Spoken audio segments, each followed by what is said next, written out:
Hi. My head is hurting so bad. I'm feeling my brain. I can feel my brain. Why am I feeling pain? Why do we feel pain? Is it necessary? I can feel the taste of my brain in my mouth. Isn't that weird?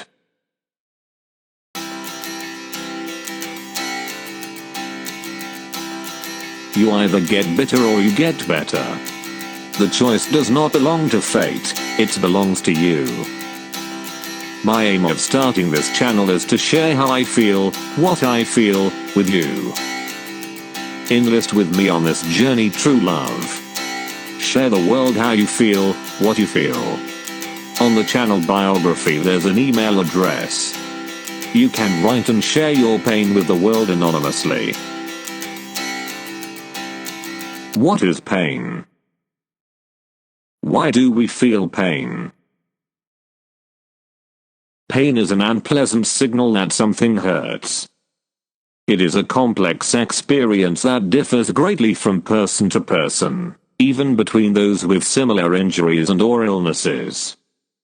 Pain can be very mild, almost unnoticeable, or explosive. You may experience pain as pricking, tingling, stinging, burning, shooting, aching, or electric sensations. Pain warns you that something is not quite right in your body and can cause you to take certain actions and avoid others. Pain can significantly impact your quality of life by adversely affecting your physical and emotional well-being, upsetting relationships with family, co-workers, and friends, and limiting your mobility and participation in daily activities.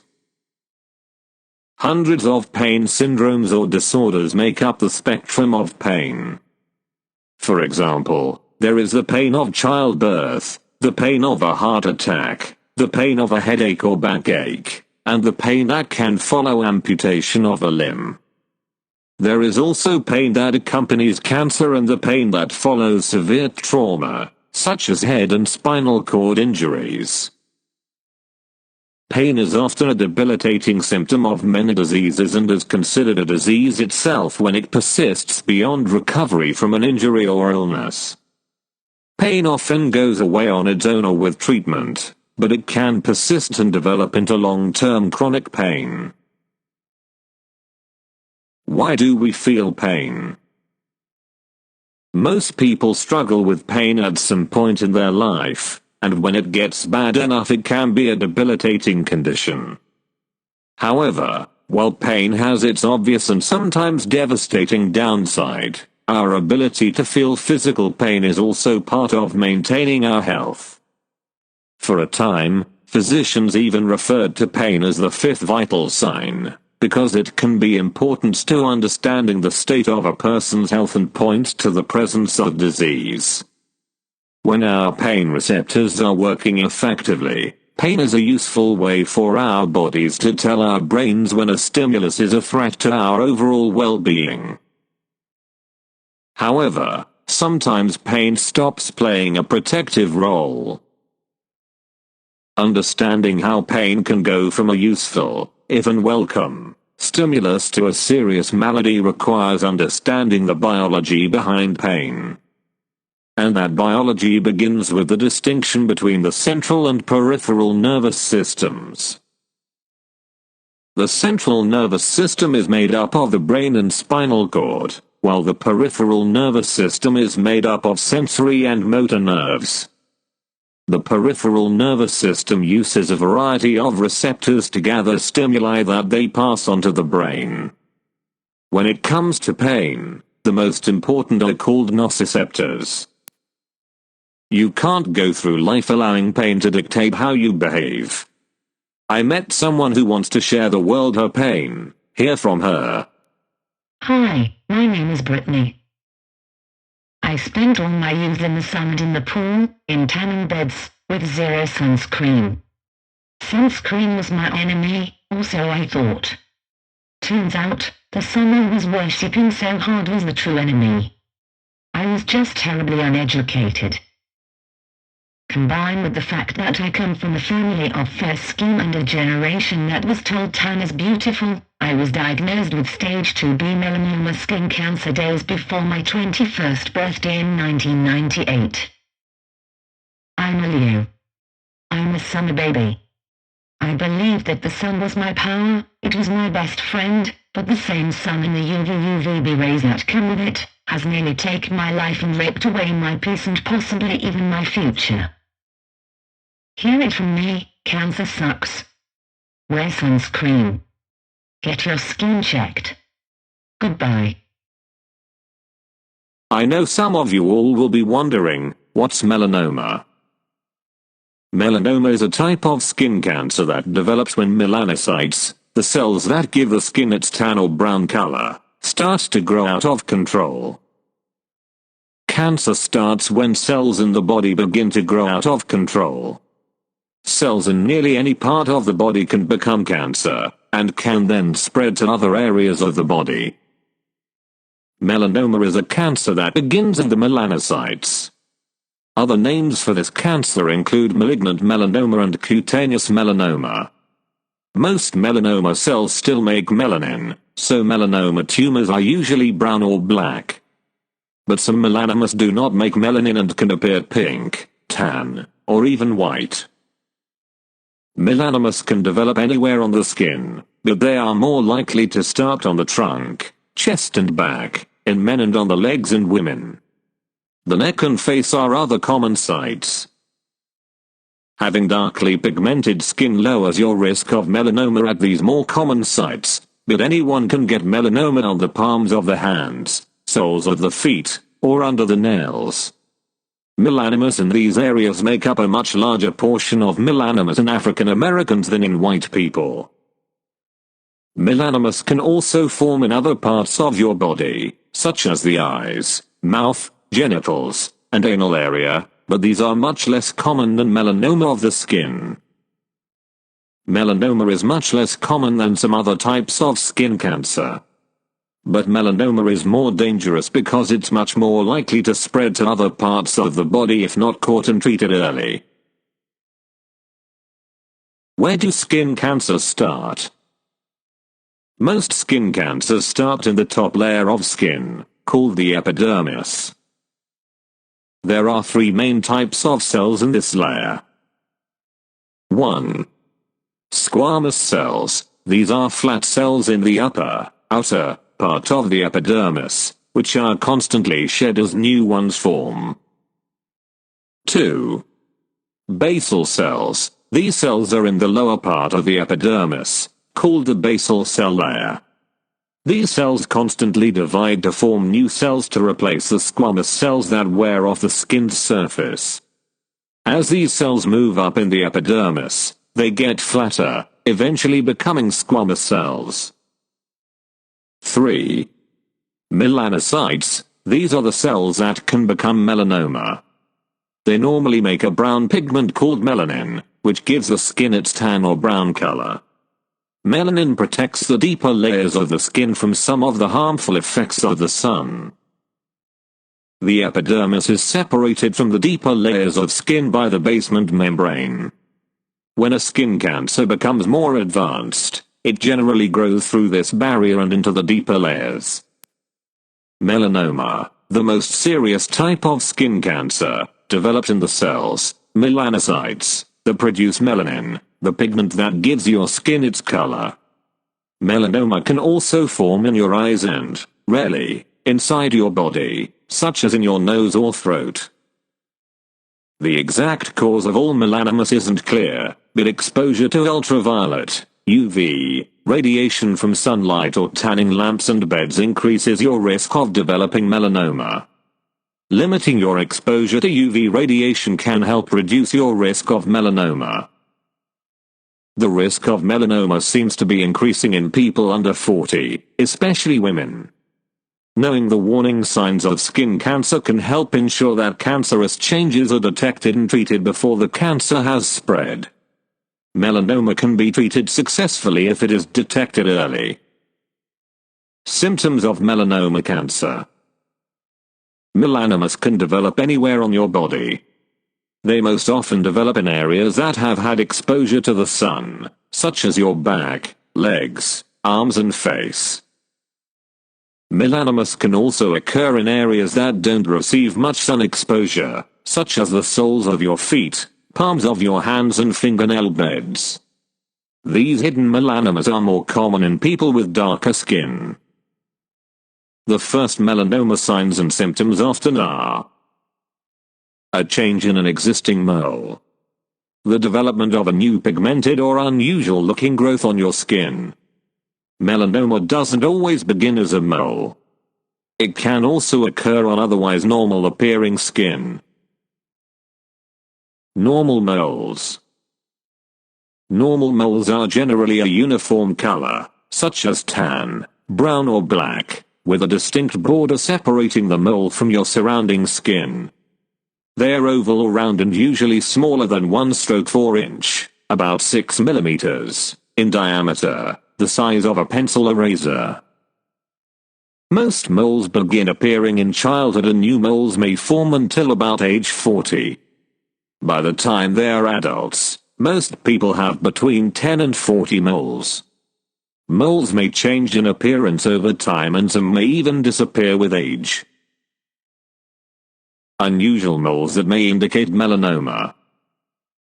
To help you identify characteristics of unusual moles that may indicate melanomas or other skin cancers, think of the letters A, B, C, D, E. A is for asymmetrical shape. Look for moles with irregular shapes, such as two very different looking halves. B is for irregular border. Look for moles with irregular, notched or scalloped borders, characteristics of melanomas. C is for changes in color. Look for growths that have many colors or an uneven distribution of color. D is for diameter. Look for new growth in a mole larger than 1/4 inch, about 6 millimeters. E is for evolving. Look for changes over time, such as a mole that grows in size or that changes color or shape. Moles may also evolve to develop new signs and symptoms, such as new itchiness or bleeding. Cancerous, malignant, moles vary greatly in appearance. Some may show all of the changes listed above, while others may have only one or two unusual characteristics. Hidden melanomas. Melanomas can also develop in areas of your body that have little or no exposure to the sun, such as the spaces between your toes and on your palms, soles, scalp or genitals. These are sometimes referred to as hidden melanomas because they occur in places most people wouldn't think to check. When melanoma occurs in people with darker skin, it's more likely to occur in a hidden area. Hidden melanomas include 1. Melanoma under a nail. Acral lentiginous melanoma is a rare form of melanoma that can occur under a fingernail or toenail. It can also be found on the palms of the hands or the soles of the feet. It's more common in people of Asian descent, black people and in others with dark skin pigment. 2. Melanoma in the mouth, digestive tract, urinary tract or vagina. Mucosal melanoma develops in the mucous membrane that lines the nose, mouth, esophagus, anus, urinary tract and vagina. Mucosal melanomas are especially difficult to detect because they can easily be mistaken for other far more common conditions. 3. Melanoma in the eye. Eye melanoma, also called ocular melanoma, most often occurs in the uvea, the layer beneath the white of the eye, sclera. An eye melanoma may cause vision changes and may be diagnosed during an eye exam. When to see a doctor. Make an appointment with your doctor if you notice any skin changes that seem unusual. Causes of melanoma. Melanoma occurs when something goes wrong in the melanin-producing cells, melanocytes, that give color to your skin. Normally, skin cells develop in a controlled and orderly way. Healthy new cells push older cells toward your skin surface, where they die and eventually fall off. But when some cells develop DNA damage, new cells may begin to grow out of control and can eventually form a mass of cancerous cells. Just what damages DNA in skin cells and how this leads to melanoma isn't clear. It's likely that a combination of factors, including environmental and genetic factors, causes melanoma. Still, doctors believe exposure to ultraviolet, UV, radiation from the sun and from tanning lamps and beds is the leading cause of melanoma. UV light doesn't cause all melanomas, especially those that occur in places on your body that don't receive exposure to sunlight. This indicates that other factors may contribute to your risk of melanoma. Risk factors. Factors that may increase your risk of melanoma include 1. Fair skin. Having less pigment, melanin, in your skin means you have less protection from damaging UV radiation. If you have blonde or red hair, light-colored eyes, and freckle or sunburn easily, you're more likely to develop melanoma than is someone with a darker complexion. But melanoma can develop in people with darker complexions, including Hispanic people and black people. 2. A history of sunburn. One or more severe, blistering sunburns can increase your risk of melanoma. 3. Excessive ultraviolet, UV, light exposure. Exposure to UV radiation, which comes from the sun and from tanning lights and beds, can increase the risk of skin cancer, including melanoma. 4.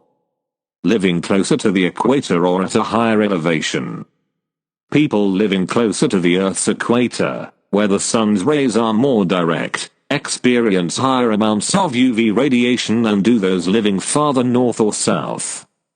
In addition, if you live at a high elevation, you're exposed to more UV radiation. 5. Having many moles or unusual moles. Having more than 50 ordinary moles on your body indicates an increased risk of melanoma. Also, having an unusual type of mole increases the risk of melanoma. Known medically as dysplastic nevi, these tend to be larger than normal moles and have irregular borders and a mixture of colors. 6. A family history of melanoma. If a close relative, such as a parent, child or sibling, has had melanoma, you have a greater chance of developing a melanoma, too. 7. Weakened immune system. People with weakened immune systems have an increased risk of melanoma and other skin cancers. Your immune system may be impaired if you take medicine to suppress the immune system, such as after an organ transplant, or if you have a disease that impairs the immune system, such as AIDS. Prevention of melanoma cancer. You can reduce your risk of melanoma and other types of skin cancer if you 1. Avoid the sun during the middle of the day. For many people in North America, the sun's rays are strongest between about 10 a.m. and 4 p.m. Schedule outdoor activities for other times of the day, even in winter or when the sky is cloudy. You absorb UV radiation year-round, and clouds offer little protection from damaging rays. Avoiding the sun at its strongest helps you avoid the sunburns and suntans that cause skin damage and increase your risk of developing skin cancer. Sun exposure accumulated over time also may cause skin cancer. 2. Wear sunscreen year-round. Use a broad-spectrum sunscreen with an SPF of at least 30, even on cloudy days. Apply sunscreen generously, and reapply every 2 hours, or more often if you're swimming or perspiring. 3. Wear protective clothing. Cover your skin with dark, tightly woven clothing that covers your arms and legs, and a broad-brimmed hat, which provides more protection than does a baseball cap or visor. Some companies also sell protective clothing. A dermatologist can recommend an appropriate brand. Don't forget sunglasses. Look for those that block both types of UV radiation, UVA and UVB rays. 4. Avoid tanning lamps and beds. Tanning lamps and beds emit UV rays and can increase your risk of skin cancer. 5. Become familiar with your skin so that you'll notice changes. Examine your skin often for new skin growths or changes in existing moles, freckles, bumps and birthmarks. With the help of mirrors, check your face, neck, ears and scalp. Examine your chest and trunk and the tops and undersides of your arms and hands. Examine both the front and back of your legs and your feet, including the soles and the spaces between your toes. Also check your genital area and between your buttocks. What do you do when you feel pain? Whether your pain has just come on or you've lived with it for years, these tried and tested self-help steps can bring you relief. 1. Get some gentle exercise. Simple, everyday activities like walking, swimming, gardening and dancing can ease some of the pain directly by blocking pain signals to the brain. Activity also helps lessen pain by stretching stiff and tense muscles, ligaments and joints. It's natural to be hesitant if exercise is painful and you're worried about doing more damage. But if you become more active gradually, it's unlikely you'll cause any damage or harm. The pain you feel when you start gentle exercise is because the muscles and joints are getting fitter. In the long term, the benefits of exercise far outweigh any increase in pain. 2. Breathe right to ease pain. Concentrating on your breathing when you're in pain can help. When the pain is intense, it's very easy to start taking shallow, rapid breaths, which can make you feel dizzy, anxious or panicked. Instead, breathe slowly and deeply. This will help you to feel more in control and keep you relaxed and prevent any muscle tension or anxiety from making your pain worse. 3. Talking therapies can help with pain. Pain can make you tired, anxious, depressed and grumpy. This can make the pain even worse, making you fall into a downward spiral. Be kind to yourself. Living with pain is not easy and you can be your own worst enemy by being stubborn, not pacing your activities every day and not accepting your limitations. Some people find it useful to get help from a psychologist or hypnotherapist to discover how to deal with their emotions in relation to their pain. 4. Distract yourself. Shift your attention onto something else so the pain is not the only thing on your mind. Get stuck into an activity that you enjoy or find stimulating. Many hobbies, like photography, sewing or knitting, are possible even when your mobility is restricted. 5. Share your story about pain. It can help to talk to someone else who has experienced similar pain themselves and understands what you're going through. Also remember, you can share your story with the world anonymously. There is an email address at the channel biography. Write and share what you feel. 6. The sleep cure for pain. Many people with long-term pain find it difficult to sleep at night. But it's important to try to stick to a normal sleep routine so you've got the best chance of sleeping through the night. Sleep deprivation can also make pain worse. Go to bed at the same time each evening, and get up at a regular time in the morning and avoid taking naps in the day. If sleep problems persist, see a GP. 7. Keep in touch with friends and family. Do not let pain mean that you lose contact with people. Keeping in touch with friends and family is good for your health and can help you feel much better. Try shorter visits, maybe more often, and if you cannot get out to visit people, phone a friend, invite a family member round for tea or have a chat with your neighbor. 8. Relax to beat pain. Practicing relaxation techniques regularly can help to reduce persistent pain. There are many types of relaxation techniques, varying from breathing exercises to types of meditation. Ask a GP for advice in the first instance. There may be classes available locally or at your local hospital's pain clinic. Aim to talk about anything other than your pain, even if other people want to talk about it. 9.